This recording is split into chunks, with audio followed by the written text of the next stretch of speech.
Real estate agents have forgotten how to do their job. That's right. I said it, and that may sound a little weird coming from a real estate agent, that real estate agents have forgotten how to do their job. But this is a systemic problem in our industry, and I'm going to share with you exactly why. So in real estate, I think that real estate agents many years ago used to be very proactive on behalf of their clients when it was time for their client to go buy a house.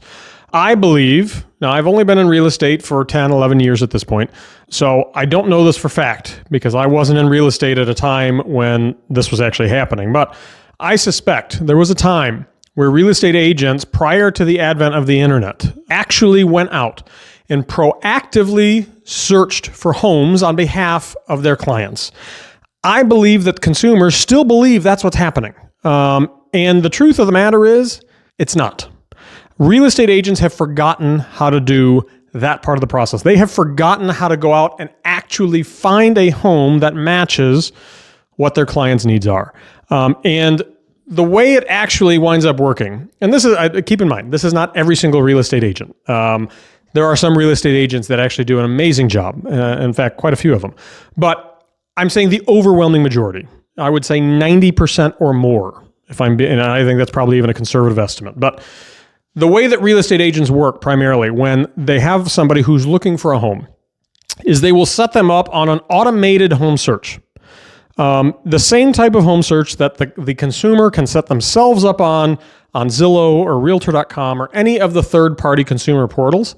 The real estate agent does that on their own branded portal, typically. So again, it's not really any different.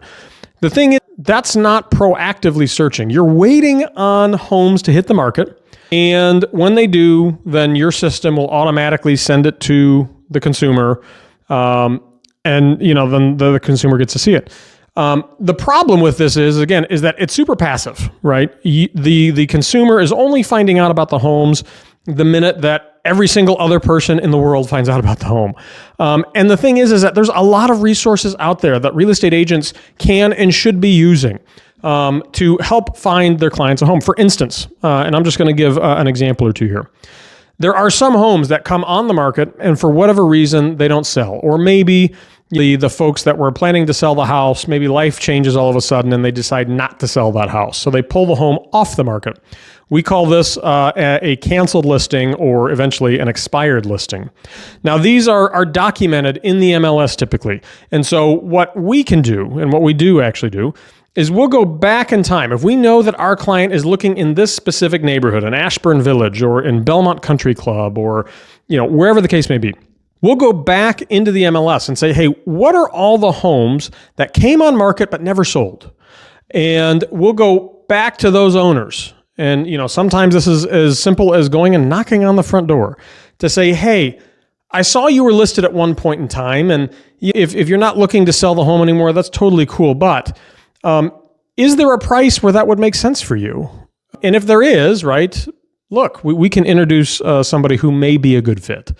And so this is a very simple strategy, right, that real estate agents, in my opinion, should be employing to actually provide their clients alternative options beyond what's just in the MLS. Other examples, for sale by owners, right? Folks that decide to list their home on their own.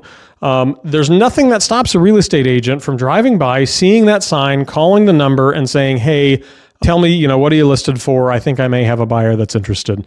And this stuff, it just doesn't happen at the level that consumers, I think, believe that it does. And that's super unfortunate because I think our job is to serve the consumer. And I think a lot of times real estate agents aren't doing that. So I guess my advice to consumers is when you're interviewing agents, find out what is the process to find homes that match what they're looking for that are not listed in the MLS. What is the specific process that agent you're interviewing, what is the process that they use to serve you up homes or at least do some proactive searching on your behalf, not counting what's already in the MLS? And that would include coming soon properties too. Coming soons are just, it's a precursor to going active in the MLS. But how can you find me homes that aren't even in the MLS yet? I think that's one of the questions that every consumer should be asking their buyer agent. Because if they don't have a process for that, then look, they're not doing you anything different than any monkey with a laptop can do. So use that question in your interviews, and hopefully you'll source better buyer's agents.